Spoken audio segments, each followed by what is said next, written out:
All right, welcome to the council's first budget work session for next year's budget. We are starting early this year because we have heard from the community that the community would like more participation, more opportunities to hear about the city's budget. So we have multiple meetings coming up that are focused on different areas of city funding. And you'll see a number of presentations today. And also, these presentations are linked on the electronic agenda. So if anybody wants to see them at home or have copies of them. And I'm going to turn it over to the city manager, Kathy Ball, who's going to get us started here. Mayor, Vice Mayor, and members of City Council, thank you for your time today and your commitment to walk through the budget with us. I will tell you that from the perspective of staff, this is a beneficial process for us, hopefully as well as you all and the general public. We have, in addition to presenting information on the agenda, we have a project page set up that has all the information as well. So if folks want to go back and review that, we are looking for community input on this process and on the information. So we appreciate the opportunity to do this. This is the kickoff and the first presentation that we will make.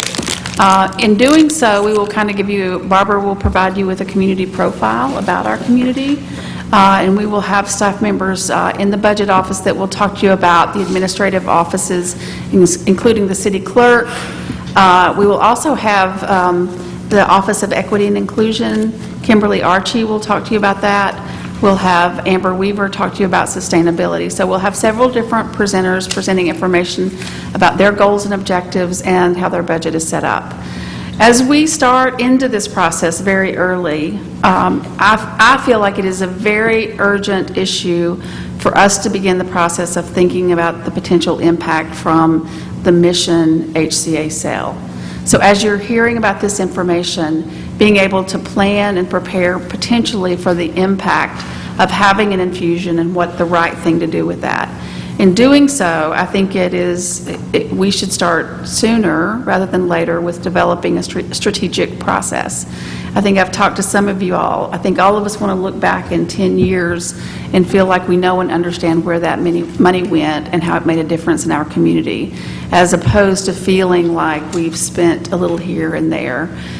So staff will be proposing to you all a process of how we go about deciding if that transaction happens and is completed, where that money will go in our community. We will include in that process the opportunity for community input. We're already, as you can imagine, starting to receive a lot of community input on that, but we want to be very strategic in how we do that. And we look for your feedback on that as well. So with that being said, I think Barbara's going to start us off and do an introduction with our community profile. Mayor, members of council, I'm Barbara Whitemer. I'm the Chief Financial Officer for the city. And as our kickoff meeting, we wanted to provide some context, especially for any members of the public that are in the audience today or might be watching this later or are watching it on TV right now, because I think we're broadcasting. So, first of all, you all have a 2036 vision, and that includes that Asheville should be equitable and diverse, affordable, well-planned and livable, accessible to all, economically thriving, connected and engaged, financially resilient, clean and healthy. So all of these things are sort of our picture of what Asheville should ideally be, whether it's today or 2036. I want to jump right into some of the things that we hear people talk about the most when we talk about Asheville as residents and people within our community. We have a cost of living that is higher than most North Carolina cities, not all, and this comparison is what the Asheville Chamber uses. I believe if you put in like Chapel Hill, they are higher than we are. But this does give you kind of a context for where we are with food and housing and utilities. Housing is below the national average, but we are certainly among the highest in the state. And then when you take that and you look at median income relative to how high our cost of living is, you can see that there is a definite disparity there. we have a median household income of not quite $45,000 a year and a median home value of $212,000. And the sales average is closer to $300 if you look at Zillow or Realtor.com. All of those have kind of different metrics, but they all come in about the same. United States, for the whole country, the average home value is $185, and we're at $212. The average median household income is $55,000, and we're at $45. So that's a challenging place to start. And then if you dig down a little deeper within the city, we have significant income disparity by neighborhoods, or as I was able to parse the data, by the census tracts. So these are just 3 census tracts within the city that show the low, moderate, and high as designated by the Census Bureau. And this data came from the Federal Financial Institute Examination Council, which basically makes sure that banks are equitably lending, or tries to make sure that banks are equitably lending. So I think it's good data. Housing and transportation costs, and it did the weird thing with the 55. I apologize for that. Asheville comes in at 55%. If you combine the cost of housing and transportation and you look at the whole city, and this is from the Center for Neighborhood Technology, and they say that 45% is sort of a sustainable household. That's where you should be, is the cost of your housing and the cost of your transportation should total 45% of your total income. Or no more than 45. Yeah, and we're at 55 on average. So clearly we're a little out of balance there. So on to some demographic highlights. And these are also kind of interesting. You know, I know we always hear we're an aging population. We have an older median age of 38 years old. You know, I think the average nationwide is like 34 or something like that. So we sort of have this in our heads that we have an older population. And the reality of that is our largest chunk of our population are actually 25 to 29-year-olds. And we're the blue line there with the peak at 9.2% at 25 to 29. And then if you look at the Asheville Metro, which is the counties that comprise the Asheville Metropolitan Statistical Area, and that includes, I don't know which ones, but you can look it up. They're all around us. I just don't want to try to list them off and get them wrong. The age range is more what you would expect. You see a higher percentage of baby boomers and less millennials. We actually have a really high percentage of millennials, which is kind of exciting for our city's future. And that sounds like I'm a grandma saying that, but really, I guess I'm now at the age where I'm like, oh, millennials are great. Yeah, you're on the, you're right past. Yeah, you know, I'm almost 50, so yeah, there you go. I'm getting up there. You don't have Not to tell a people baby that, boomer, Barbara. though. Let's just clear that piece up. It does, I mean, that's an interesting thing to note, because they do talk about the health of a city's future, and it very much is determined on the age of your current population. So you do want to see that sort of trend in your city if you're going to. But isn't the other key factor there the fastest growing segment of the population? And I feel like that's where we see the information about the baby boomers are the fastest growing segment. Maybe I'm wrong about that. And they might be. I can certainly look that up and provide that to y'all, like who the fastest growing is. This is just like point in time percentages. I think it's the overall breakdown of the country's population, but our influx is more in millennials. So we're actually, we weren't always like this, though. We were trending more older. Maybe it's shifted. Yeah, this is actually a pretty exciting thing for a city that wants to be moving forward and focusing on the future, that we have more young people in the city than people my age. That's a good thing. You know, at least I can say that now and not be a 29-year-old saying that. So, racial makeup of our city. From 2000, 2010, and 2016, you can see that the percentage of white, non-Latinx people has increased. An important thing to note in that is that a lot of that is comprised by the fact that the people moving in are predominantly white. The African American trend has been downward. That is not simply from people moving in and diluting that amount. That is about a 2,000 individual loss of population. So I think that's an important thing for context and equity in our community. Employment and job creation.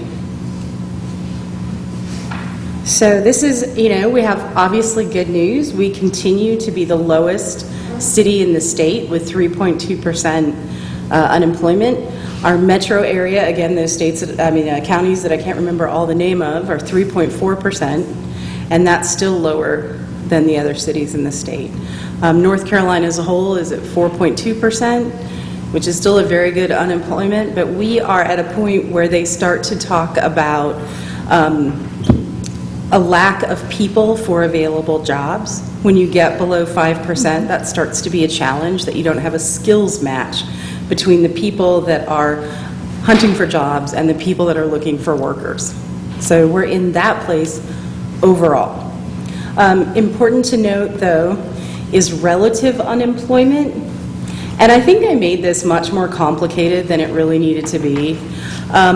The reality of what this chart is trying to say is we don't have the same amount of unemployment. If you look at the white population in Asheville, the black population in Asheville, those are where the major disparities are. The black population in Asheville is approximately 2.5 times more likely to be unemployed than the white population.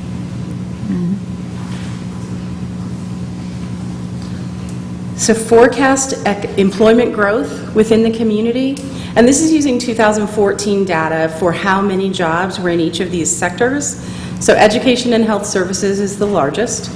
Then with trade, transportation and utilities, leisure and hospitality, you can see how they go. Professional and business services is expected to grow considerably. That's the gray lines that you see leading out. That's saying what they are forecasting our job market to look like 10 years later. So they are anticipating that we're going to see professional growth, we're going to see education and health service growth, leisure and hospitality, but not as much as we perceive from the number of cranes building hotels, that we do have some diversity in our employment and in our economy here, which is really good. Now, we don't want to be wholly reliant on education and health services either. So it's always a good thing to see that you've got other areas growing. Can I ask you a question? Please. On the previous slide about unemployment? It's something that's been bugging me for a while, and I haven't been able to find the answer on my own. But when folks are on unemployment and they run out and they're no longer unemployment, are they counted in those numbers? No. Is there a way to find out what the... Wait, They're not. The slide before this, they gave the unemployment rate at like 3 point... What That's is it? one of the significant arguments. 3.2%. So folks who are on unemployment... I don't think that's correct, because If you're not labeled as actively job seeking. no, he's saying if you're saying not receiving unemployment benefits. You're not counted I don't know on. that they count you at that point because you're not considered actively seeking employment, think and they that's- can't count you. Right, and what else I'm saying is if your No, benefits... that's not right, Barbara. If your benefits Are you run sure? out and you're done... But, well, let's, how about before I say yes or no, because the mayor may know this definitely better than I do, and I certainly don't want to put information that So- isn't correct out there. I get you, but were you So- clear on what I was asking? So Yes, absolutely. What happens when their unemployment runs out? Are they still in that 3.2%, or are they dropped off? Or for into folks who something work else? for nonprofits who don't pay into the unemployment system? Oh, we do. Not all of them. You're If required you're to. legal, You're you required have law. to. If you Yeah. employ Yeah. people. Oh, yeah. Yeah. Okay. Oh, yeah. But you get what I'm saying. I was just do. curious about those numbers with the... I do, and there is some disparity, and I'm not entirely sure how it's calculated, but I will make sure that I find the answer and that we post it with the slides. Since you're looking into that question, what they always say about these statistics is that as you said, it only includes people who are actively seeking work. Yes. How do they know that? And how do they know who's not actively seeking work and what that would do to that percentage? And I think that's where I've read the articles saying that there is debate about how realistic our unemployment measures are nationwide, because we aren't counting a significant amount of the population that is not working and we don't know what they're doing. So I think the challenge is determining exactly how they're counting those people, if they are, I will- and I'll and I- include that. I will just offer that I know for the state of North Carolina, there are 10 million people and 4 million of them are working. So and now, people are retired, people are students, there's lots of, and they're not considered unemployed for that reason. No. So I don't know exactly how they do it either, but there is a difference between people who are actively seeking employment versus those who are unemployed and want to be employed but aren't, for whatever reason, Right. counted in the actively seeking employment category. Yeah, and I'll make sure that we can define that really clearly for anyone who looks at the slides. And I apologize for not being certain on my information on that. All right, am I going? Yes, okay. So population growth. Another thing that we sort of think of is how quickly Asheville is growing and how much construction we see, all the people kind of coming in. The reality, we're about in the middle for population change across the state. Apex is in a very challenging position with greater than 30% growth. That is really hard to keep up with. Infrastructure-wise, you end up putting tremendous pressure on everything. Obviously, as you go down to like Rocky Mount, they are losing population. Asheville is at 10%. So that's a pretty sustainable growth rate. The challenge is that we have also very aging infrastructure, and our growth is infill for the most part, so we're putting pressure on existing infrastructure. We're not adding infrastructure to add people. So population, employment, and tourism is kind of an important way to look at what happens to our population every day. The gray at the bottom are the commuters that leave Asheville to go work somewhere else. Then you have the dark blue, are non-workers in Asheville. Those can be retirees, those can be children, you know, whatever, people that aren't working. And then live and work in Asheville is the next level. Commuters in is the light blue, and tourists is the green. These are all averaged out over a 365-day year. So, you know, obviously tourists are going to go up and down significantly. Commuters in, not as much. But to look at this and understand that our population is about 90,000 people, and it increases daily to about 160. So that has significant impact on all of the services that the city provides on every level. Barbara, what's the source on this one? Do you know? Can you remember? Census data, except for the tourist stuff is from the TD. Okay. So just so we have it on tape, it's the census data except for the tourist data, which comes from the TDA. Thank you. And then daytime population change, this is another one where we're estimated to gain almost 50% of our population. There we are at the bottom. Yeah, there we are at the With the very, very highest bottom. daytime. Cary loses population during the day, which makes sense. They're a bedroom community, as it were. Most cities gain, we gain a lot. And this, I believe, is only commuter-based. So what is the impact to that on core services delivery, asset management, and maintenance of our existing facilities and infrastructure? Our fire department call volume, if you compare to a benchmark in North Carolina, when we look at calls dispatched per 1,000 population, Asheville is significantly higher than the benchmark. Now, if you were to look at that and increase Asheville's population by half again, we would be a little closer to the benchmarking average per 1,000.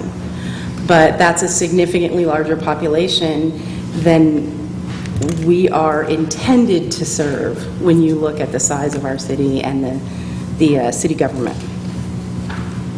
Another are statistics within the police department. Property crimes in cities, and I did national cities, 60 to 100,000. We are higher than that, higher than the average there by about 60%. And then violent crimes were about 29% higher than the average across those same cities. Across the country. Across the country. You know, I thought this slide was a little bit odd in the totaling of the percentages because to me, the comparable is North Carolina cities, but And in North Carolina And cities, their percentage isn't there. we are not, Like, for example, we have lower violent crime in cities of our size. In North Carolina. In North Carolina. and I apologize, I just kicked that. I wanted to give it a broader context, but I do think it's really important to look at it in North Carolina. And I don't want this slide to tell people, oh my gosh, we're in this terrible place, because the reality is this data can be sliced and diced a million different ways and can be interpreted a million different ways. And if I put Wilmington, Delaware in there, everything goes all to pieces, because their violent crime data is 1701 versus everybody else's 400, you know? So our pavement condition index is also a significant indicator of the pressure on our infrastructure. Our PCI right now, which is basically a number rating from 0 to 100 on the condition of the roads in our city. Ours is less than 60, which is not great. Obviously, a younger city would usually have a higher PCI, older cities with older roads, more challenging weather events. All of those things affect exactly what your pavement condition index is going to be. Charlotte has an exceptional PCI, especially for its size. That reflects a lot of investment in their street infrastructure. Next. Other services that are impacted by population, transit, our ability for people to get around the city. We see the traffic coming in. This is really just a picture just to sort of illustrate that I'm talking about transit. But that obviously we put pressure on the people that live here as we have more and more people coming in. Public works, sanitation and solid waste, recycling, our downtown cleanup of the sidewalks. We invest $300,000 annually just to keep those sidewalks clean. And then community development in neighborhoods. You know, all of the neighborhoods throughout the city obviously experience the same pressures that the rest of the city does from that population increase on a daily basis.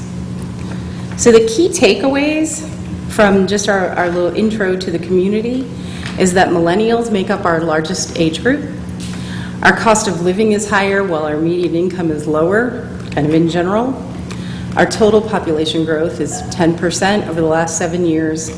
We have a high percentage of renter-occupied housing, and we are experiencing decreasing minority populations. The challenges that are before you, and these are all things that I know you all think about every day: affordability, diversity, pressure from the non-resident population, public safety, asset management and maintenance, transit, and accessibility. So that is it for our community profile. Anything else you have questions about? Okay, thank you so much. I will turn it over to Tony McDowell, our budget manager. How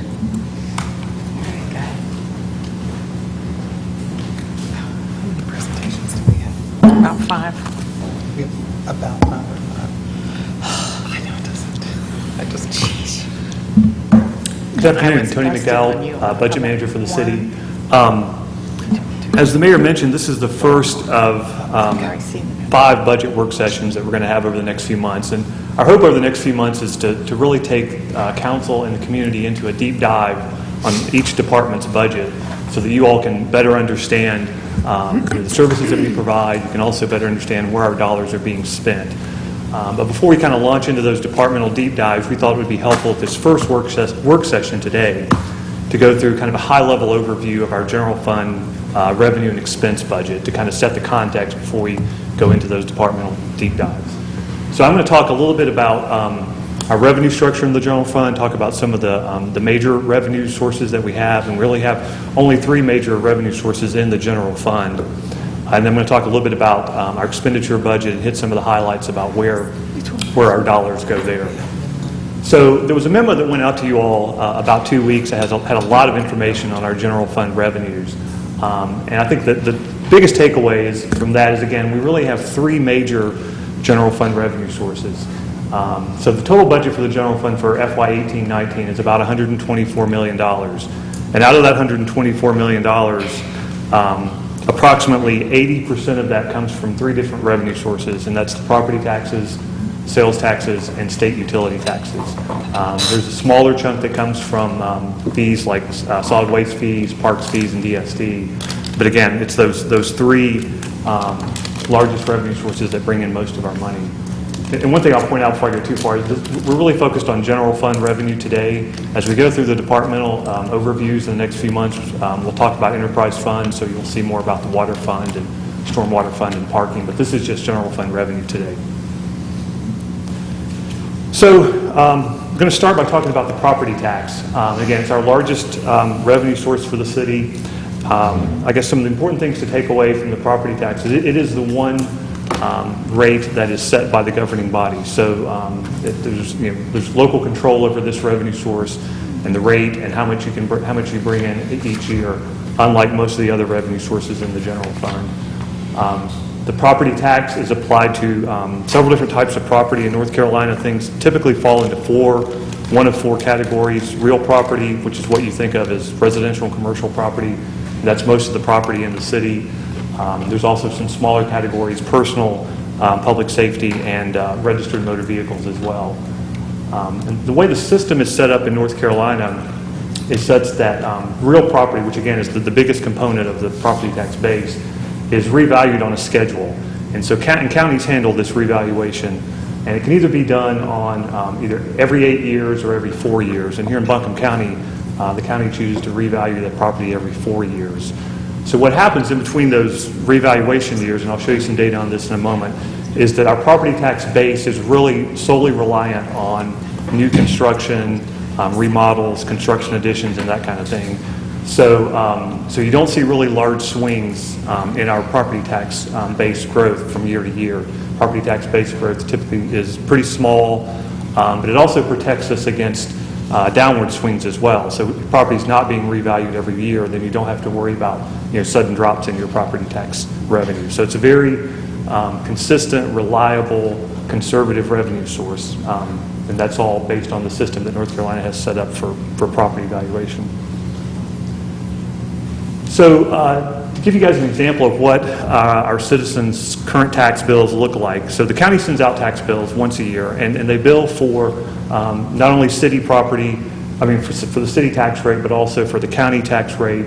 And for most residents who live in the city of Asheville, there's also a city school tax rate as well. And so this slide outlines for a $200,000 home and also for a $300,000 home, which is the average or the median price for home values in Asheville is somewhere between those two values. So this is what a typical tax bill might look like. So for someone who has a $300,000 home, they're going to get a bill that's a little over $3,000, but out of that, only $1,287 is actually the city portion of that bill. And I think one way I like to look at that, and when I go out and talk to folks in the community, is if you think about that $1,287 divided over 12 months, that comes up to a little over $100 a month that you're paying. And so I think that's a helpful way for folks to kind of think about their property tax bills, and they can make a comparison to how much they may be paying for their cell phone or for their electricity or their natural gas bills on a monthly basis. Another key thing to think about there is for someone who does own a $300,000 home, if the city were to decide to raise property taxes by 1 penny, that would be an additional $30 a year that they would have to pay. On our side, we're raising property tax rates by 1 penny brings in about $1.5 million in additional revenue. So that 1 cent is very significant. And please stop me if you have questions as I go through.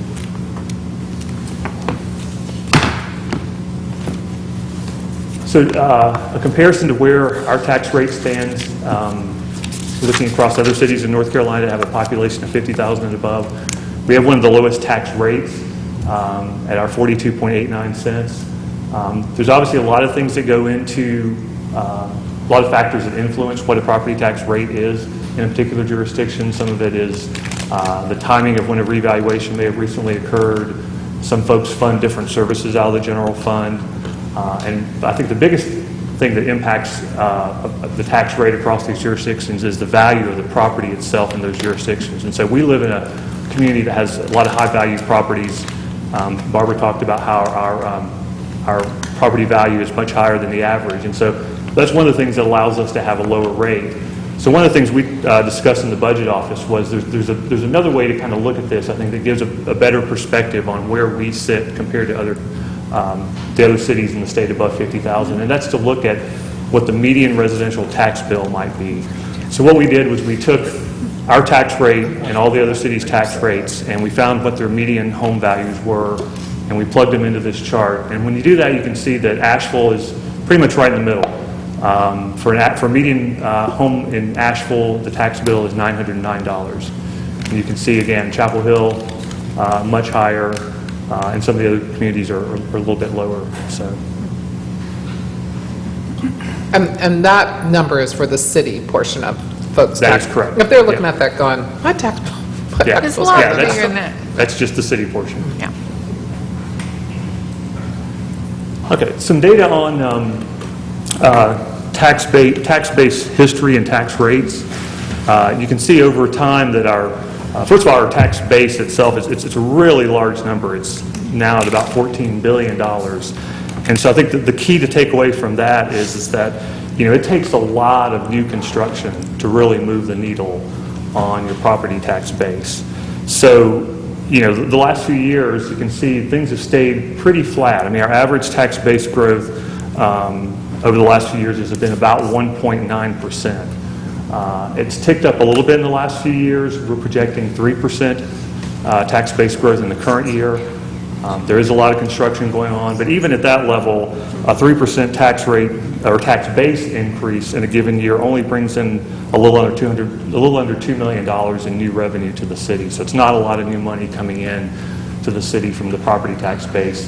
The growth that's happening between revaluations. So this was a little confusing to me. So this is the value. That's of- correct. Is this just of real property, of personal property and real property? This is the total tax base, including everything. So to say this is all due to construction it's some construction, but it's due to the revaluation. Yeah, the two light-colored bars were the most recent revaluation years, and so the first one here occurred after the recession, and so that was the correction, if you will, in the real estate market that happened there. Right. And then what you see in a typical revaluation year is a really big increase in your values, and that happened in FY18. It was about 30%. So those are the 2 years in which we had revaluation, and you can see with the most recent one, we lowered the tax rate down to the revenue neutral plus the 3.5 cents for the GO bonds. We did have a couple of increases. So again, with the revaluation in FY14 actually lowered the tax base a little bit, was the initial estimate. So we increased the rate, plus we added 3 cents for the capital program in FY14. There was a slight increase in FY16 as well when we lost the ability to levy business privilege license, and we had to make up that revenue. But overall, the tax rate has essentially been flat over the last 10 years. Tony, this is a minor thing, but I would ask that city staff look at it. The screen that we're looking at for this says the valuation is 14.6 M, Yeah. not B. So, Sorry about that. so whatever's on the internet is, Yeah. it's important on here, but we Right, just want to it make threw sure. me off. I thought, I didn't No, I'm like- understand if it was like how much it generated. In thousands or- It yeah. didn't make any sense to me. Yeah, we caught that this morning. We were looking at it and fixed it on Million here, but billion. didn't fix it on the internet. Okay, you Yeah. just want to. Tony, one question.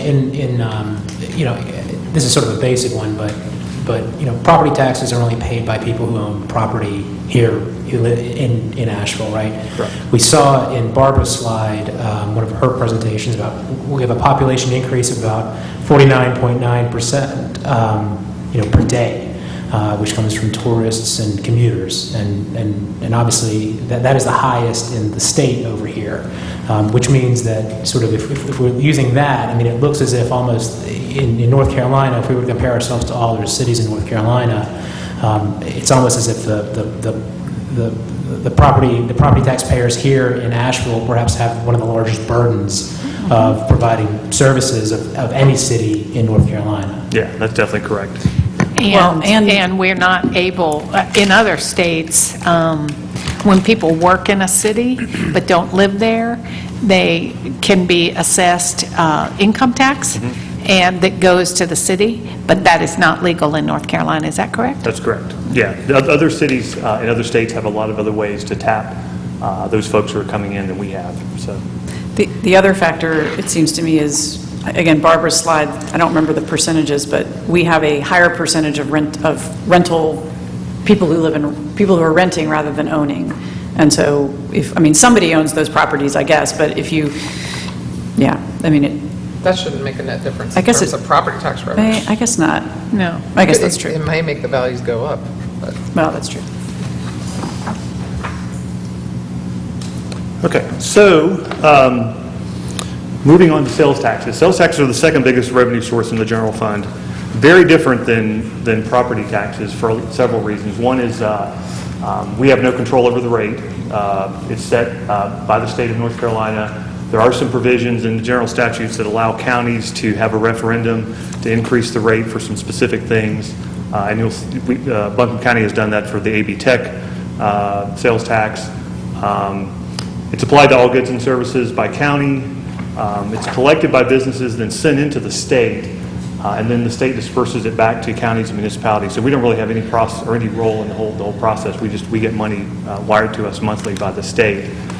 One thing that I think that's key to know about that is that there is a lag time of about 3 months, and so that makes it a little difficult as we're projecting revenue for the budget each year, because we don't have a whole lot of up-to-date information when we're making budget projections, and so we're really looking back 3 months. And so when we come to you all, for example, with the first quarter report, we don't have any real sales tax data for the current year to base to compare against our projections. So in Buncombe County, the sales tax rate is 7%. So what that means, if someone goes to Best Buy and they buy a TV, and let's say they get a really cheap TV for $100, they're paying $7 in sales taxes. And this slide shows you that of that $7, the vast majority of that goes back to the state. There's a very little bit that goes to AB Tech. That's the additional sales tax that I mentioned that was adopted here in Buncombe County a few years ago. And then 2% comes into the local distribution pie, which eventually ends up being distributed back to cities and counties. And one of the other takeaways that you should know about the sales tax system here in North Carolina is it's very complicated. There's a lot of deductions and additions that are made to sales tax revenue before it's submitted back to counties and cities. Happy to provide more information on that if you'd like. But essentially the way it works is out of that 2%, that local distribution, 1.5 or 3/4 of that stays in the county where it was generated. So that money would stay in Buncombe County and then be distributed amongst all the local governments here. A portion of it, the 0.5%, goes into a pool that's then distributed across all the counties in North Carolina based on each county's share of the total state population. So again, fairly complicated. So Tony, a couple of things to note on this. One is the staff report, the memo that's hyperlinked to the electronic agenda, has a really good discussion about how all the state statutes that apply to sales tax distribution. And the other is Buncombe County is one of the counties in the state that actually subsidizes the rest of the state in sales tax. In other words, of all the sales tax collected here, more of it goes away than we get to keep. Whereas there are many, many counties where they don't generate as much sales tax as they receive ultimately.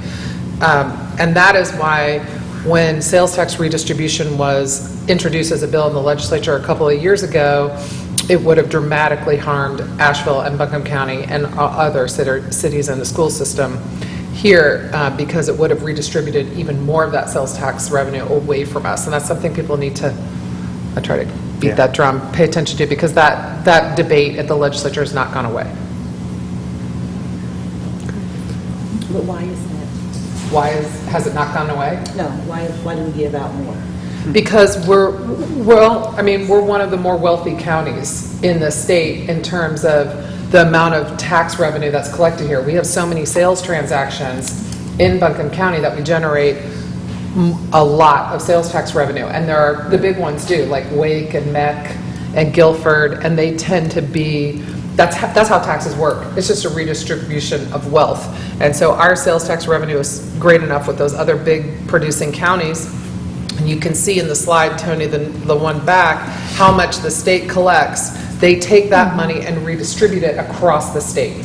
So ultimately, poorer counties are going to receive more than they generate, and wealthier counties are going to receive less than they generate.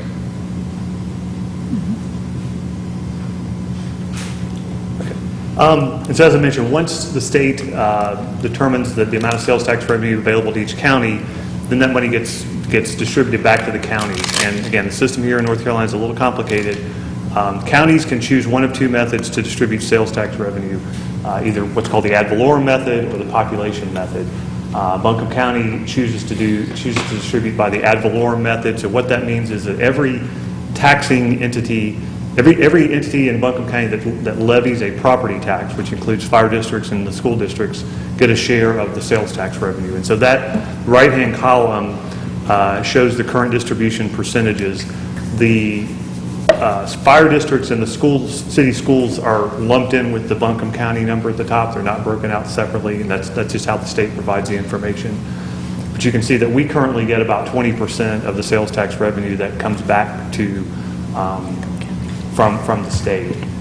If Buncombe County were ever to choose to change to the population method, and they can do that by state statute once a year, every year in April, if they were to choose to, it would increase the city's share to 24%. What would happen, though, in that scenario is under the population method, none of those taxing jurisdictions, like the fire districts or the city schools, would get revenue, so they would lose a tremendous amount of sales tax revenue. So I would say just politically, Just so that's you know, unlikely. we discuss this periodically with the county, but, and Gwen is one of the people that have really early on identified this issue, but it does hurt the other, like the school systems that receive, and the fire districts that receive revenue, because it changes the formula for them, not in their favor. Yep. And Tony, just to be clear, sorry, Brian, did you?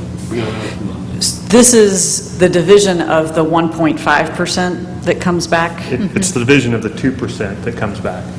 So all that eventually 2%, comes. okay. Yeah, the 1.5 is obviously the bigger piece of that, because that's the money Right. generated right here in Buncombe County. Right. And then we get a little bit of it. It translates to real dollars. Yeah. Yeah, it does, yeah. Okay, so just want to show you guys a slide with some trend data, because we mentioned sales tax revenue can be very volatile, unlike property tax revenue. So when there are bad economic times, economic recession, you can actually receive less revenue in a given year than you did before. And you can see the very tail end of the recession, where we got less revenue in a couple of years, pretty substantial declines. And then we came out of the recession. There's been some good growth. The state expanded the sales tax base in FY15, so that led to that big jump there. I will say we projected 5% growth for the current year, and that's essentially what we're seeing in FY18, which would be the next year on this slide. We're pretty far into an economic expansion, and so, we're not seeing these, big 8 to 10% growths in sales tax revenue. It's kind of leveled off, and it's kind of moderated around the 5% range. Okay, the next revenue source I want to go over, and this is state utility taxes. It's probably one that folks don't know a whole lot about, but it is about $8.7 million that we get. Again, this is the rates are set by the state, and it's essentially a sales tax that the state applies to electricity, natural gas, telecommunications, and video programming. So when you get your electricity bill, if you take a look, you'll see there's a state sales tax on there, and they take a portion of that money and they distribute it back to local governments on a quarterly basis. So out of that $8.67 million, the biggest chunk of that is electricity. That's about $6 million that we get in revenue from electricity sales taxes. The electricity piece is really highly influenced by weather. So if we have a really warm winter or a cooler summer where people aren't using as much and demand goes down, we get less revenue. Conversely, if we have a cold winter, we get more. Same thing is true of natural gas. And so those two sources are very much dependent on the weather, and to some degree the economy, but mainly it's the weather. The other two pieces, the video programming and the telecommunications, we've actually seen those revenues have been declining over the past few years. Video programming, as people cut the cable cord, we're getting less revenue from that. And telecommunications has also been declining somewhat too, as people eliminate their home phone lines, and so we're not getting as much revenue from those two. And you can kind of see on the trend data here, it was going up for a while. The state actually changed the formula in FY15. There was a big jump in revenue from these taxes. But in the last couple of years, it's begun to moderate a little bit and has actually declined. And so that's a revenue source that's not really growing all that much, and it is an important revenue source for us. So the last piece of the pie there, just wanted to talk briefly about some of the other revenue sources that are significant in that other pie slice there. The biggest of those is the solid waste fee at $4.8 million annually is how much it brings in. That's the $12 monthly bill that we charge residents for garbage collection.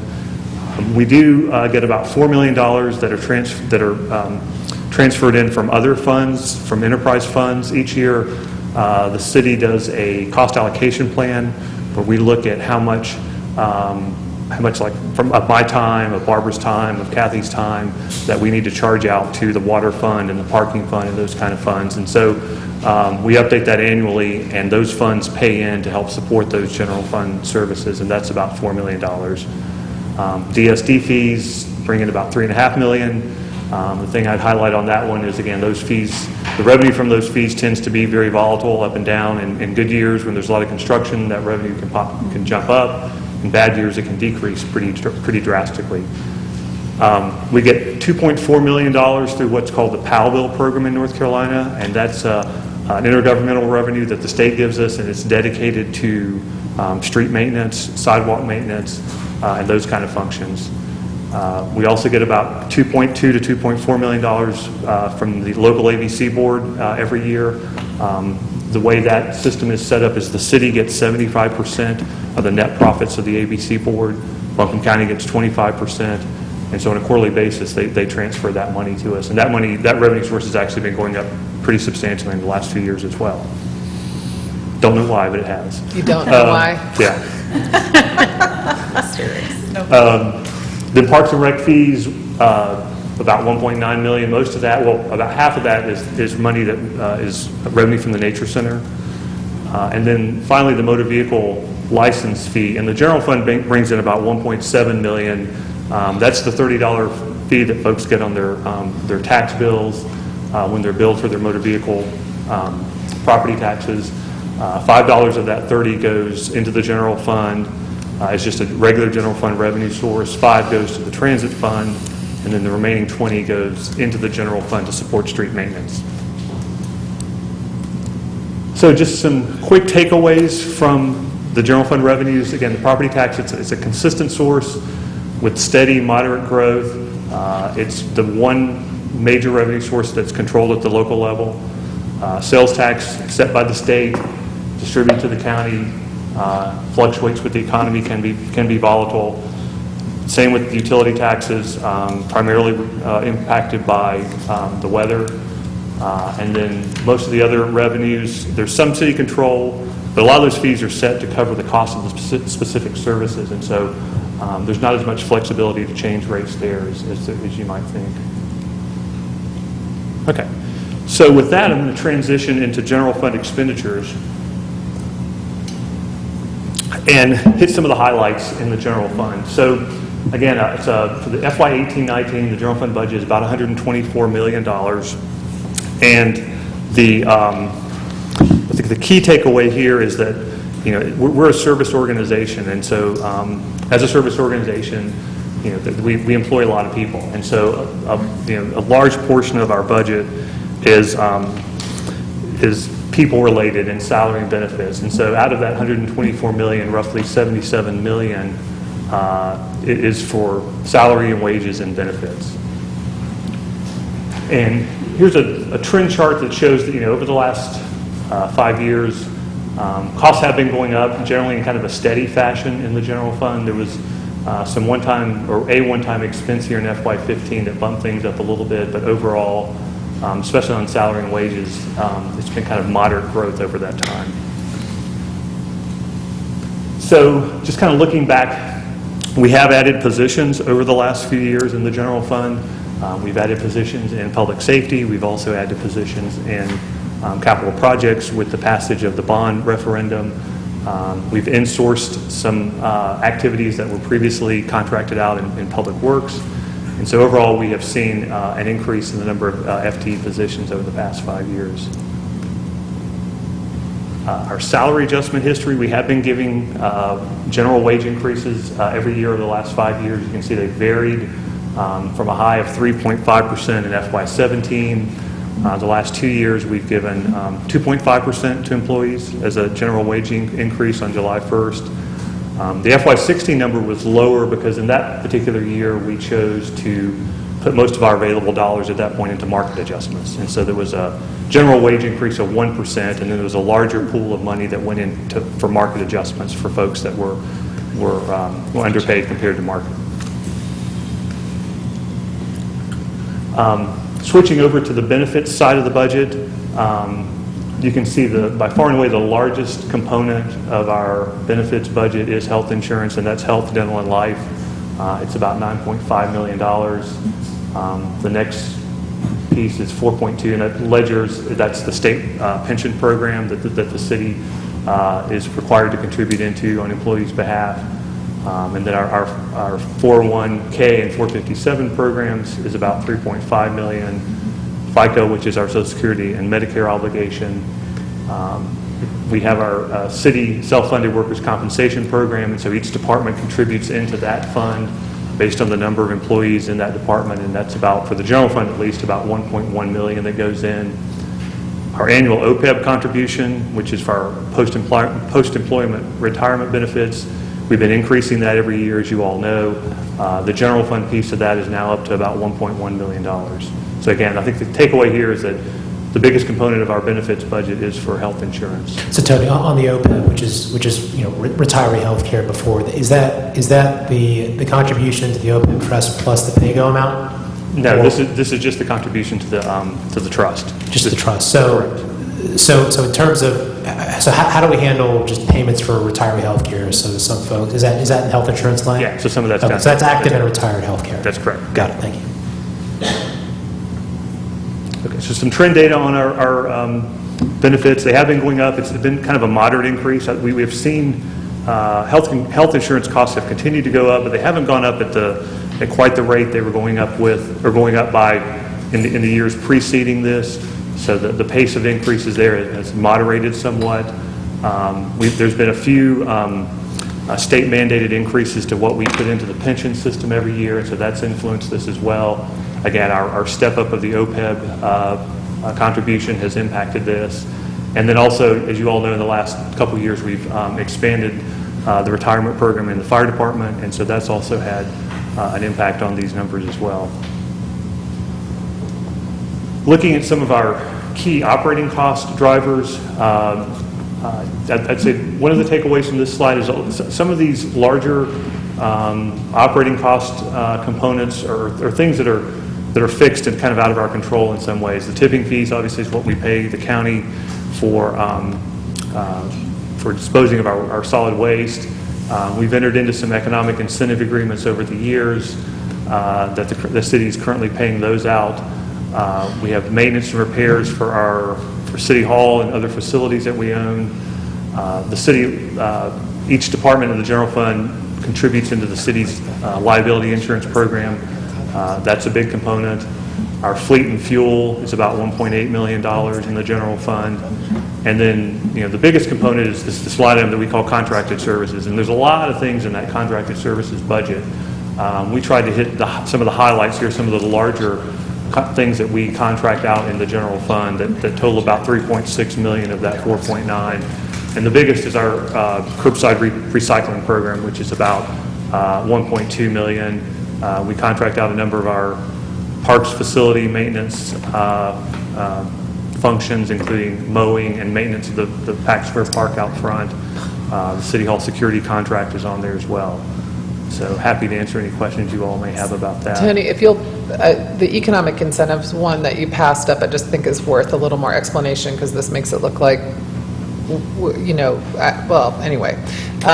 My understanding of the economic incentives line item are projects that have been heard in this chamber that we have voted on. They've all been on our agenda, and those are projects where whoever's getting that economic incentive is making improvements, making investments that will bring in additional tax revenue, and they receive a portion of that back. That is correct. So this is offset by the additional revenue they're bringing to the city once they've completed. They don't get an advance on that. They have to actually produce the additional revenue to Yep. the city. Yes. Okay, just to clarify that point, because I think, people may believe that somehow there are all kinds of different groups receiving incentives all over the city that they don't know about, or I often see one where people say they think hoteliers are receiving incentives and things like that, and of course, they don't.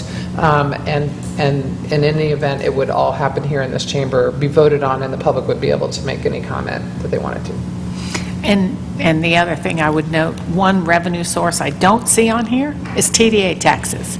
So those do not come through the city. Those are not controlled by the city. They are definitely a state mandated process, and the city does not receive hotel revenues. Correct. We'll get into that at a later date about any grant funding the city receives after applying for whether it's state or TDA, but that's how that income revenue, or that revenue would even come into play, but it's not a continuing revenue stream. Right. Okay, so the general fund does provide support to two of our enterprise funds, the U.S. Cellular Center Fund and the Transit Services Fund. You can see for the U.S. Cellular Center Fund, the trend over the last 5 years has been that support has been flat. Cellular Center's enjoyed some really good years from an operations perspective, and so their revenues have covered their expenses on a fairly consistent basis, and so we've been able to keep the general fund contribution flat over that time. There has been a fairly substantial increase in the support for transit over the last 5 years. There's been service expansions that have been funded with general fund dollars. There's also been a loss of, or a decrease in money that we get from the federal government and the state government to support transit, and so the general fund has had to make up those dollars. And then, in addition to this does not include the parking fund contribution that's also going into the transit fund as well. So we definitely made some investments in our transit services over the last 5 years.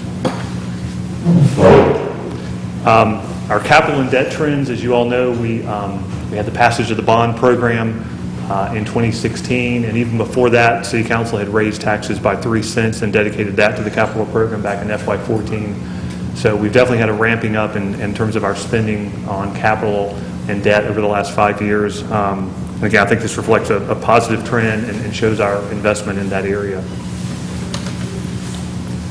And one result of that and a good financial stewardship is the city has seen an upgrade in its bond rating. We were upgraded to AAA in 2015 by Standard & Poor's, and then in October of 17 we were upgraded to AAA by Moody's as well. And then finally, I think this is close to the end of the slides on the expenditure side, but I want to talk a little bit about unassigned fund balance. So we have this chart that shows where fund balance has ended the year over the last 5 years. And as you all know, our policy is that we maintain a 15% unassigned fund balance, and that's that blue straight line that goes straight across there. And I think the general takeaway, I think, from this slide is that we've done a good job, City Council and staff, of maintaining a fund balance within a range that you all are comfortable with. As you can see, it's typically stayed between 15 and 20% over the last 5 years, and it's been really consistent in that range. So I think that reflects a positive trend as well. It does show that it's dipping a little bit in the current year, but you have to remember the 18 number and the 19 number are based off of estimates and budgets as opposed to actuals. All the other years are based off of actuals, and so the anticipation is that those percentages and numbers will probably be higher than what we have estimated, because we typically budget conservatively to start the year, and we hope to see those numbers come in higher. Okay, so just a quick summary of general fund expenditures. We have a personnel-driven operation. I didn't say this earlier in the slides, but if you look at that general fund budget of $124 million, approximately 43% of that budget goes toward public safety, to police and fire. And as you all know, those are heavily personnel-driven operations. We've added some positions over the past few years. We're continuing to see some modest increases in our benefit costs along the way. On the operating side, overall operating costs have been pretty modest. Operating cost increases have been pretty modest. We have, as you saw, increased our investment in transit services.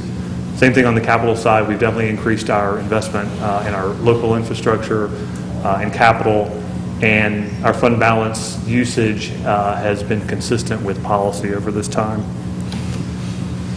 So with that, if you all have any questions on that, happy to answer those. If you don't, I'm going to transition into doing the first of our departmental budgets, and then I'll turn it over to Kimberly and Amber to do theirs. I just had two.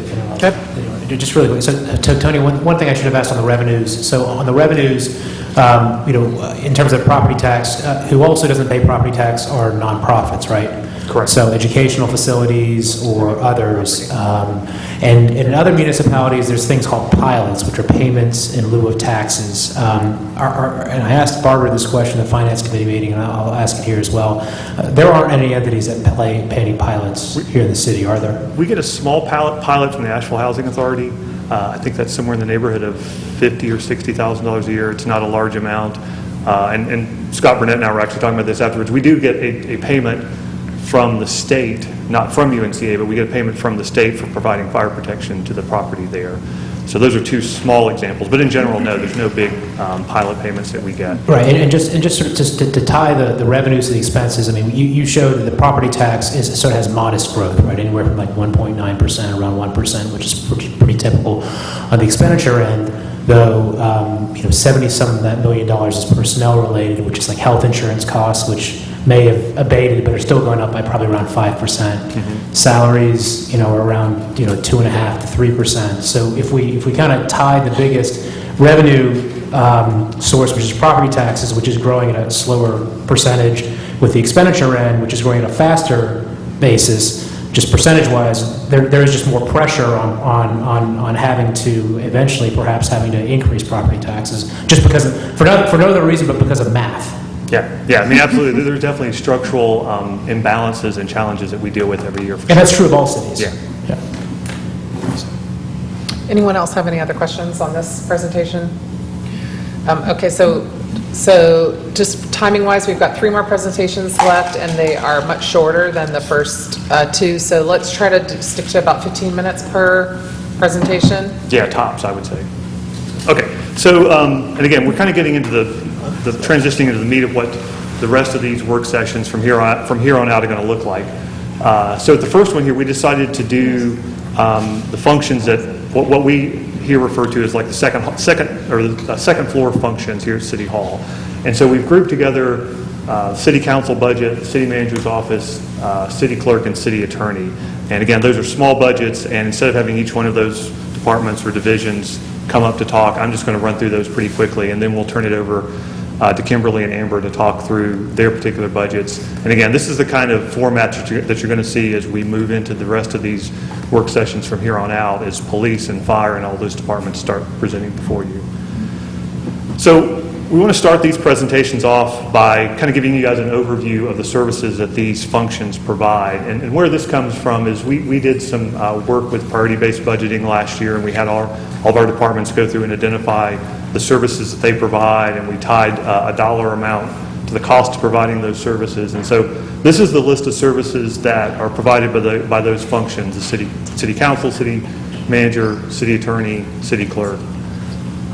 With each one of these presentations, you're going to see us then take that overview of services and boil it down just like to a smaller list of what are those core services. And so what are those key things that they do? And so these are the core services that we identified for those functions on second floor here at City Hall. And it's not surprising. I think it's organizational oversight, it's public records request, it's litigation, resolution and ordinance review, those kinds of things, council meeting administration. And most of these functions that we're talking about are internal departments, internal facing, but they do have some key external partners that they work with as well. And obviously, a lot of what is done here is based around North Carolina general statutes and City of Asheville charter. And again, the key external partners that folks on second floor are working with: the General Assembly, Buncombe County, boards and commissions, City Council. And so that's That's a short list of those. So what does the budget look like for those functions? It's about $2.9 million overall. There's 19 positions between those 4 different functions. And this donut chart, which you're going to see with every department, typically you're going to see most departments, again, because we are a service organization, the salaries and the benefit slides or sections are going to be the biggest components of that, and that's certainly the case here with these functions on second floor. I think it's somewhere around the neighborhood of 80% maybe of the budget is personnel costs. And this is just a breakdown of those. I think I said 4, but I guess it's 5 functions because I left off internal audit. But here's the overall division budgets for those. You can see city manager and city attorney, the largest components. Again, there's more people in those areas than there are in the areas down below. So some trends in spending. You can see overall trends have been up in this area. There have been some ups and downs. In FY 17-18, there were some significant vacancies with an assistant city manager position being vacant for most of the year, and so costs were down a little bit there. There also have been some movement of expenses. We moved some expenses that were being charged somewhere else in the budget into the city manager or into the city attorney's function, and so that boosted costs up. We've also added some positions. We added a deputy city clerk position. We also added a new position this year for public records, and so there have been a handful of new positions added and some expenses moved in from other areas into these areas. So what are some of the big or major cost drivers? And again, we're really talking about a small part of the budget here. And so on the operating cost side, what are some of the biggest components? The largest amongst these is our outside legal counsel budget, which is about $100,000. Contracted services in our internal audit division, which is mainly for the external audit that we hire folks to come in and review our books, is about $95,000. There's a $72,000 contract with a representative at the state legislature that's paid out of the legal budget. And then again, you're going to see this liability insurance cost element in almost every department because each department contributes into that program based on the number of employees in that department and general claims history for that particular area. So what were some of the changes in the current budget year? Like I mentioned, we added a new request or a new position in the city clerk's area to handle public record requests. We also moved in funding for the annual audit that had previously been in the finance department, and we moved that into the internal audit division. So those are a couple of the key changes that happened with the budget we just adopted. And again, I won't spend a whole lot of time on these, but some of the challenges that these areas face, again, the number of public records and other informational requests continues to go up pretty dramatically, and so that's impacting not only the city clerk area, but also city organization as a whole as we respond to those. Goals for the current year is to obviously to continue and implement, continue to implement and report on City Council strategic priorities, hold some budget work sessions, obviously, and then to fill some of the key vacancies in the executive team over the next 6 to 12 months. So with that, I think that is all on admin. If you have any questions, I'd be happy to answer those, or I'll turn it over to Kimberly or Amber. Not sure which one's going to come next. I've got a couple of questions about the public records requests, and you may or may not be able to answer this, but are we, so number one, is this a trend? Do you know if this is a trend across other cities in North Carolina that people are just more engaged in government and so they're asking for more information, or is this something that's somewhat unique to Asheville? I would say somewhat unique to Asheville, just by the first of the serve. So it's certainly running across other municipalities. Tony, just to repeat it. Sarah, Okay. come up. The answer was, what, you come up and talk. It's just that people can't hear you if you're not in the mic. Overall, I would say unique to Asheville. Just from my slice of the pie, what I see, I do hear, like on the clerk listserv, some chatter. Yes, there's more public records requests, but again, I think Asheville more so here. And are these requests for information that is not already publicly available, like on our website? I mean, do you and this other person spend time saying, here it is, here's the link on our website, go take a look at it? So more and more, we are able to point to links on the website, but a lot of what we're seeing is also requests for information. So diving deeper into those records requests and trying to give that information. It's not necessarily part of the public records request, but we try to offer up as much as available. So we'll work with the different departments on their various answers and research. Right. And are most of these, I mean, can you categorize them by, I mean, I think it wouldn't be surprising if there were a high percentage that were related to policing in the last year or so. Yeah, absolutely. APD has the highest range. We do have it broken down. We have a really nice spreadsheet of by department, and APD is certainly the highest. And the public information officer, Christina, works with us closely on their side. But certainly APD is the highest. I mean, is that like 75% or is it like 50%? Just thinking, and I know there is percentages on our spreadsheet, 60%-ish, and that's me not looking at the spreadsheet, but. Okay. That's great, just trying to get a sense.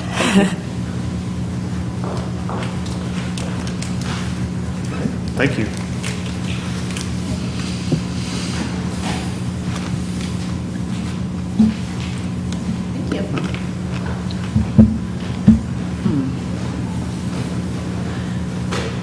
Greetings, Madam Mayor, Vice Mayor, council members, Amber Weaver with the Office of Sustainability, and I will give you a quick overview of our budget for this upcoming fiscal year. When reviewing the services that the Office of Sustainability provides, we have them in 3 buckets of energy management, healthy food systems, and waste reduction. However, if you unpack each of those, they drill down a bit deeper. Energy management includes our climate resiliency assessment, LED streetlights, 80% carbon reduction goal, the Energy Innovation Task Force, and the Blue Horizons campaign. When looking at healthy food systems, we have our newly adopted Food Policy Action Plan, as well as the Asheville Edibles program that we also manage. And waste reduction is really focusing in on our 50% waste reduction goal. Partners are very important to our Office of Two. We help implement and support sustainability practices in energy management, waste reduction, food policy, and sustainable design and technology for our internal partners. We've highlighted a couple that play a significant role in the work that we do around energy and waste. And we also have numerous external partners. I was limited to the amount I could list. Here are some. But of course, we try to leverage the resources of professional organizations in Asheville. A fine example is Duke Energy Progress that's listed on here. For FY17, the Office of Sustainability leveraged over $130,000 in Duke Energy rebates, estimated to yield about $38,000 in annual avoided energy costs in the future.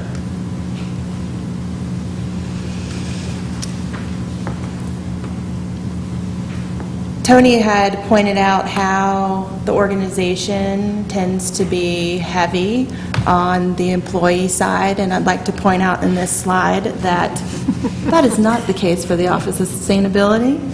The salaries and benefits are about 28%, and our projects and operating is 73%.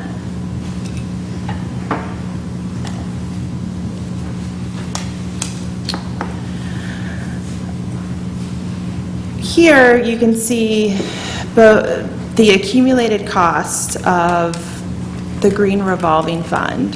The Green Revolving Fund is capturing streetlight savings from the LED upgrades that happened in 2010 and 11. Through those cost savings, they help fund our projects over the years. The funding of those projects aren't just limited to energy. It also helps to fund some of our partnerships that we outlined in our external partners, as well as some of the work with waste reduction, as well as other projects that include food policy as well. Something to highlight here in this year's adopted budget is the estimated cost savings of streetlights have been front-loaded for us. So what we're yielding here is close to a $1.3 million budget, but I would say the majority of that, again, goes towards our green revolving fund. Amber, So, sorry, go ahead. So Amber, Yes.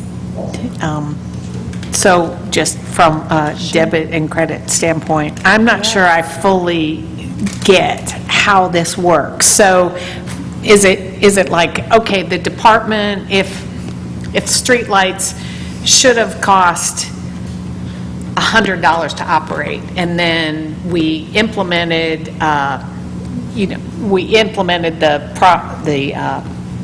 programs to decrease the usage. So now instead of $100, it's $50, right? So you saved $50. Right.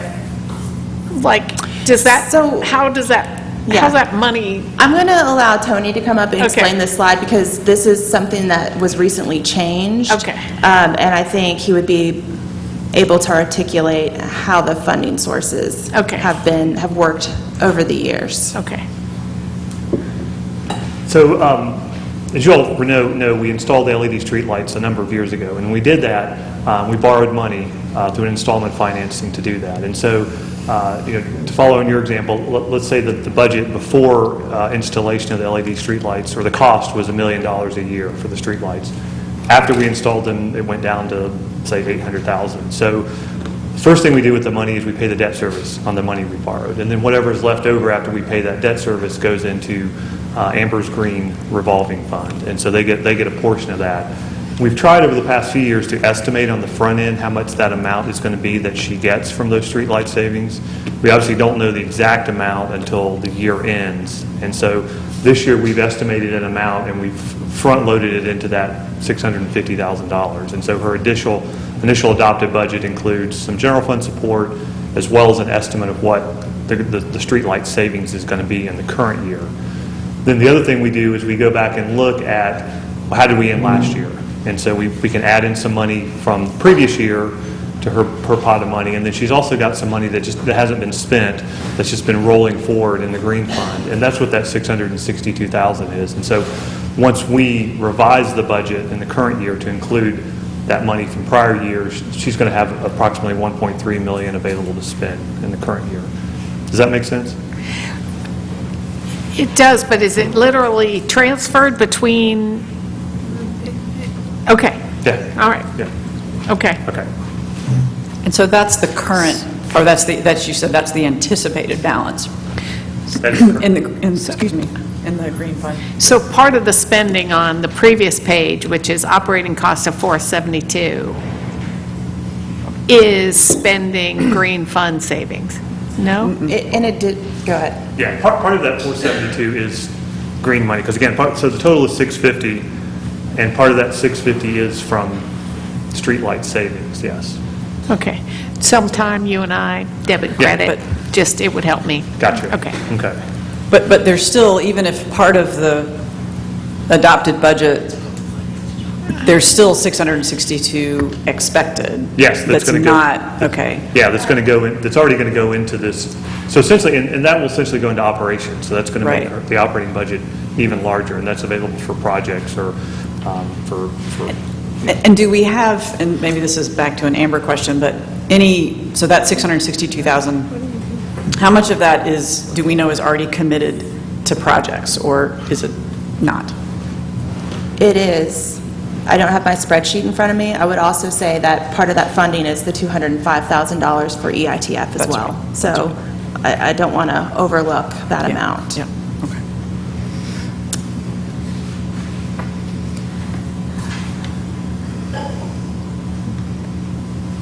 So what you do see is from FY15 to FY 17 and 18 is an increase, and a lot of that increase is due to the Energy Innovation Task Force and two really large projects that we helped fund, which was the electric buses as well as the Civic Center parking deck energy efficiency upgrade.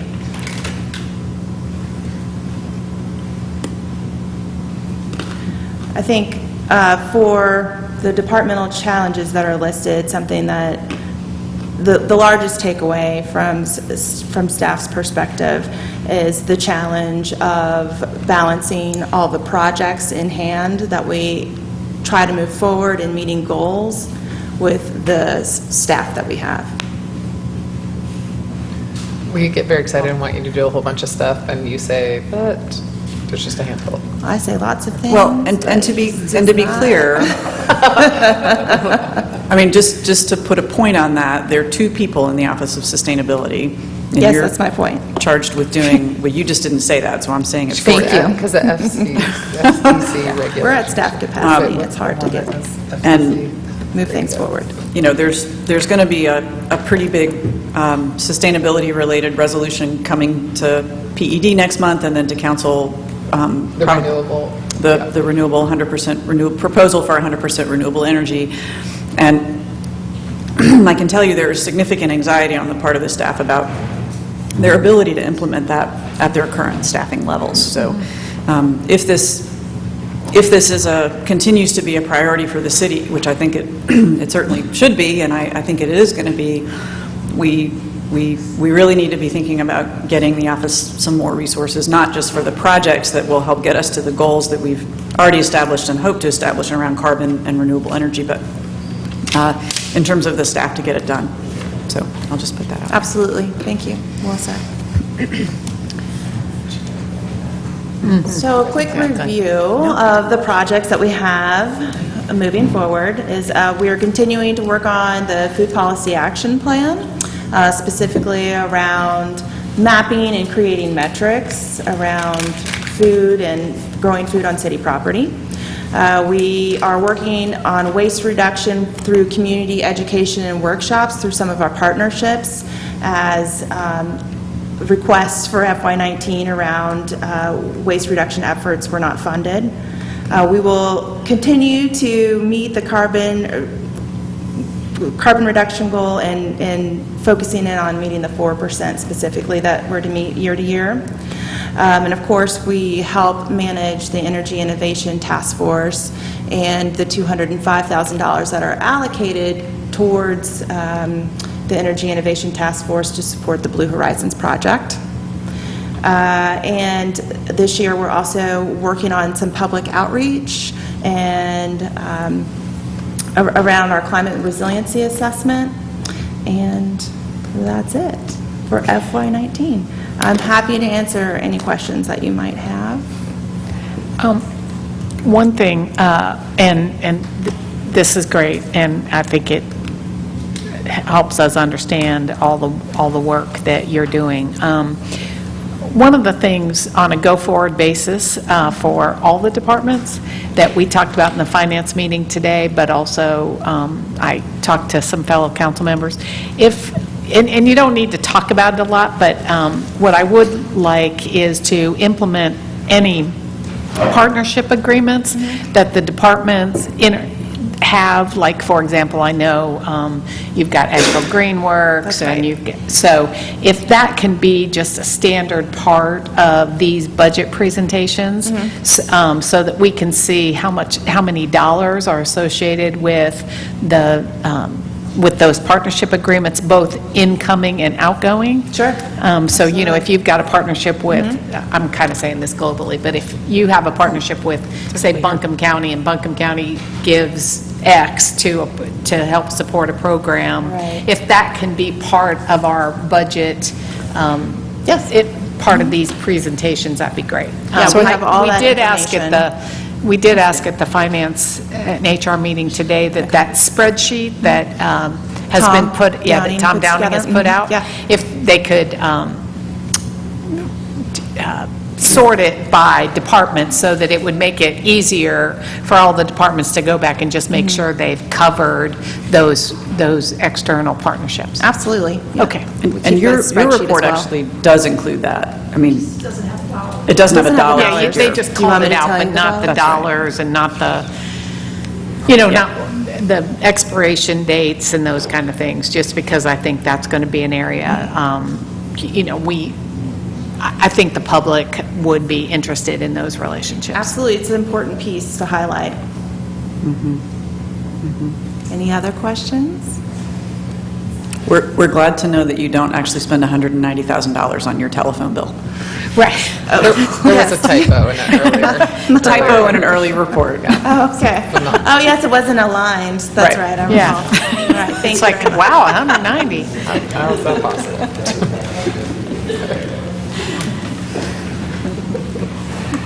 You didn't think we were reading it, did you?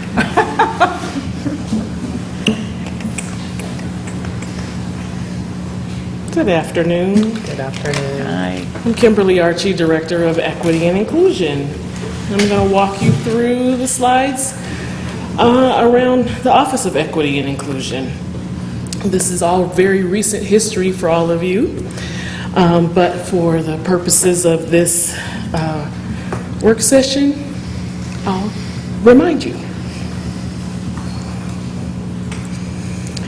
So, recent history, 2016, City Council adopted their 2036 vision, and the goal then was to institute a racial equity toolkit, or at least begin with a racial equity lens and tool. Then in 2017, there was some funding put towards a position, the Equity Inclusion Manager position, initiated the disparity study to look at businesses and our history with businesses for the last, I think, 5 years, as well as the initiation of the Blue Ribbon Task Force on a Human Relations Commission. And then, as you know, the Equity Action Plan was adopted this past June, and we're working on implementing it now.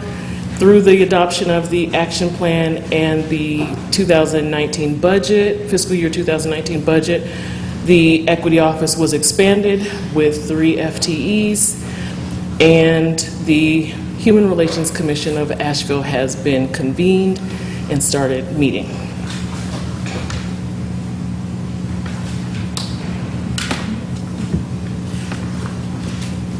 So as you know, this type of work, changing culture and doing business differently, requires more than just one office or one person to do this work. So we work with our key partners internally and externally. In addition to what's listed here, we also work very closely with HR, finance and purchasing, community engagement, communications and public engagement, and community and economic development. Those also correlate to the areas, the major areas in the Equity Action Plan where we're beginning our focus. In addition to that, we work with the entire management team. They help with the leadership and getting the buy-in across the city to implement this plan and the work that we're doing for around equity and inclusion. In addition to that, we have our external partners, because even if the city of Asheville city government, makes everything better and we work on equity and inclusion, there's still lots of issues going on structurally and systemically in our community, and we need partners to help us with that. So we have we're working directly with the Human Relations Commission. We support that commission. We are members, steering committee members, and active members on the Western North Carolina Diversity Engagement Coalition, as well as working in partnership with Housing Authority of Asheville and looking into how we can collaborate better, communicate, coordinate, and collaborate better with Asheville City Schools. Additional organizations that we work with and community members actually, are those that are usually not recognized or traditionally underrepresented and sometimes not formally organized. We'll be working with them as well through the FTE that one of the FTEs that we're adding.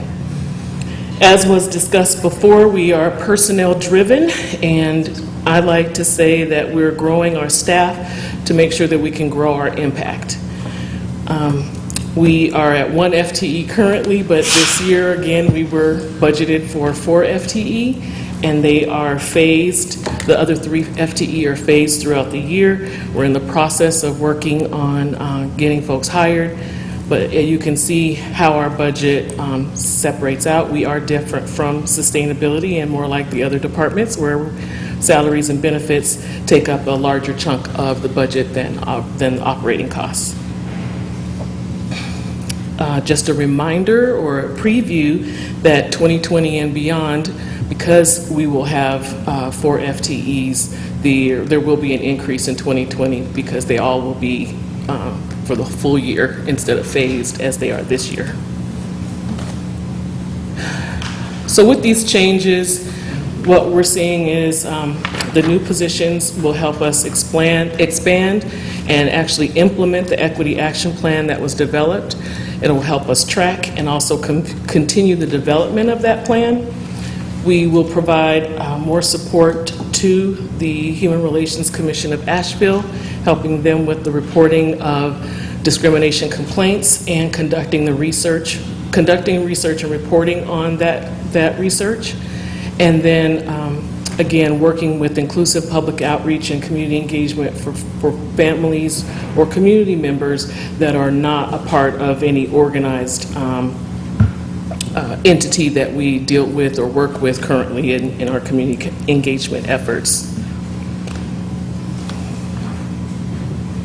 Some challenges that we expect to encounter: just the largeness of coordinating an equity plan that's across the city, 14 plus departments and divisions, building trust within the community, especially community members that are most impacted by the disparities that we know exist in our community. And then also data collection. There are numerous areas where we don't disaggregate data or we haven't gone deep enough. We haven't put systems in place to be able to count what we really need to count. So there'll be a lot of work for us to start from kind of ground zero to understand how to collect that data and get good data so that we can understand really what not what the disparities are, but how deep disparities are, what the different types of disparities are, and then how we can track the activities, the impact, and the outcomes of our work. And also to make sure that there's transparency. So the goals for this year: get our new people on board and get them working. Resolve the data collection and reporting challenges that I just spoke about. Support the fully operational Human Relations Commission of Asheville and develop and also implement a racial equity analysis tool that will be used hopefully by all staff as we make decisions, as well as we prepare policy recommendations, and hopefully council will decide to use this lens as well, this tool to help with making decisions. Any questions that I can answer for you?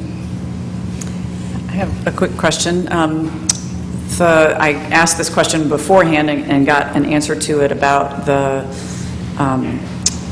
number in your budget around contracted services maybe, and I think the answer was that that's for someone to continue to do equity trainings with city staff.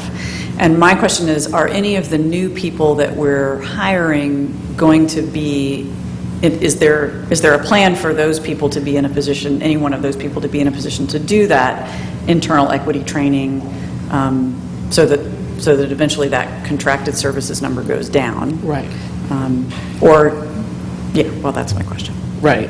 So the answer to your question is yes. Some of those contracted services dollars are for continuing training or training that goes deeper than where we are currently. But one of the positions actually that we're looking to hire is is dedicated to training and capacity building and being more of a consultant type position internal to the city. So they will be responsible for leading the training efforts around racial equity for staff, city staff. So while the staff salaries number will go up, that contracted services may go down. Exactly. Fantastic. Exactly. And just a little bit of background, that the amount of contracted services for that first year was very small, and it took more than what was in the budget, so we collaborated and partnered with a number of departments to make sure that we got trained and were able to get started with our equity action team. So that's why it started off at one number, went up, and then it should go down. Okay, great. Yeah, my only other comment would be, I appreciate the fact that this, and hopefully we've set it up this way, and you're approaching it this way, that, equity is not just going to be a thing that lives in your office. Right. For it to be effective, it has to be citywide, all departments, going down to all levels. And you just made the comment about in order to grow your impact, you had to grow your staff. And this is the way I view it. I actually view our sustainability efforts to be very similar. And in fact, when we were doing all the public engagement around your program before you were hired, I used that as an analogy for people who were very skeptical that the city was really going to do anything meaningful. And, I said, you've got to start somewhere. You've got to start with a person, and then they develop a program, and then we staff it up, and then we put money to it, just like we've done with sustainability. And, at this point, the equity program has, to those two slides, has sort of far surpassed the staffing resources in our sustainability office. And so, again, I'll just put a plug that sustainability works the same way. It's got to be departmental-wide, it's got to be city-wide, it's got to go all the way down, and we've got to have the staff to grow the impact. So I'm glad you're setting a model. Well, and I'd also like to focus back in on this slide that talked about the internal partners, and I know sustainability has numerous internal partners as well, and the key to being able to operate with a smaller number of staff is really the internal partnerships that need to happen, the level or amount of leadership that we need at our management team level, as well as working towards better communication or communicating well so that we get buy-in all across the organization. And I know that sustainability works at that just as much as we will be working at that. Great. So I want to add, and Kimberly, correct me if I'm wrong, but I want to make sure that when we're talking about consulting services, maybe if we're doing internal training, we may see that the staff we hire can do that. But I'm not sure that the work that we need to do as recommendations from the HRCA, that we may need more consultant money to implement some of those recommendations. So sure. I wouldn't want you all to think that overall that the consulting budget in equity or the need for services would go down, because I think we're going to find out that we need to actually spend more resources as we get more recommendations from that group. Does that make sense? Fair enough. That makes sense, and I would agree with that, especially since the Human Relations Commission of Asheville looks at I wouldn't say necessarily a broader scale of discrimination, but they are looking at a number of areas. Some are within the city's purview and some are not. And so there may be, and with us, with Office of Equity and Inclusion being the sponsoring or supporting department for the HRCA, it would be in that budget that it would come from. So thank you for pointing that out. Any other questions for Kimberly? Thank you. Thank you. Okay, that concludes the presentations we have scheduled. Kathy, is there anything else you want to add before we take a break, before we start City Council?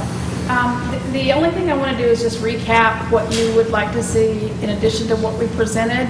And that was the thing that I captured is when we're showing partnerships to talk about what those agreements are, the amount of money, and when they expire or if they're annual. Excuse me. So that's the only thing that I had captured. I also had captured a few follow-up that we'll send out as an email for questions, but just as far as difference in presentation, I want to make sure that that is all that you will have. For me, I mean, in terms of the format of this presentation and the series of meetings we're going to be having in this chamber, I think that's fine.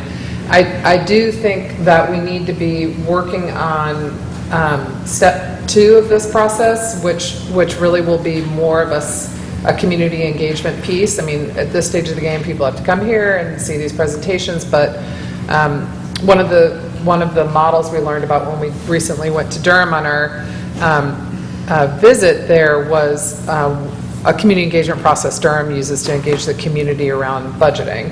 Now, they have wards, because they have districts, which we apparently have now, too. They have fewer, I believe, than we do. And that's how they decide how to go out, where to go out into the community, how to do that. But they also work in tandem with their county, because basically the city is almost the county. There are no other municipalities in the county. And they also work with their school system, so they jointly hold meetings. But I think we're going to need to think about how to structure the public engagement piece so we have that opportunity to hear from the public in the community. So, I mean, we don't have to come up with that tonight, but that, just so the folks know, because these, as you know, for those of you who are work session groupies, and I see some of you out there, you know that this isn't an opportunity for public input, and we need to make sure we have that next step in the process for the public to be able to talk to us well ahead of the budget being pulled together. And Kathy, I would just ask, so a lot of times I hear criticism of us up here that, that we don't ask any questions, and what you guys don't know is that we actually ask a lot of questions ahead of time by email, and we have a memo that's in response to some of those questions. And Kathy, I'm just wondering if, with the supporting material link on the Budget Work Sessions website, if we can include that, or include that as a supplemental memo or something like that. So yes, the council has provided a memo, an extensive memo, along with the presentation, well, not the presentations, but the memo at least, well ahead of time, and then asked by staff with a deadline for our questions to be submitted, and then they're responded to. So we've kind of been able to work through the material in that way, not as a group, but individually before we get here. Great, thank you. I'd like to say something too, if I could. I would also like to say that even though we don't allow public comment at these, we do accept emails and love to hear your comments and your questions. So if these questions are sent to us, then we can ask those questions also. That's right. That's right. But that is true. Yep. Okay, we will go ahead and break now, and we'll start back up at 5 with the formal city council meeting.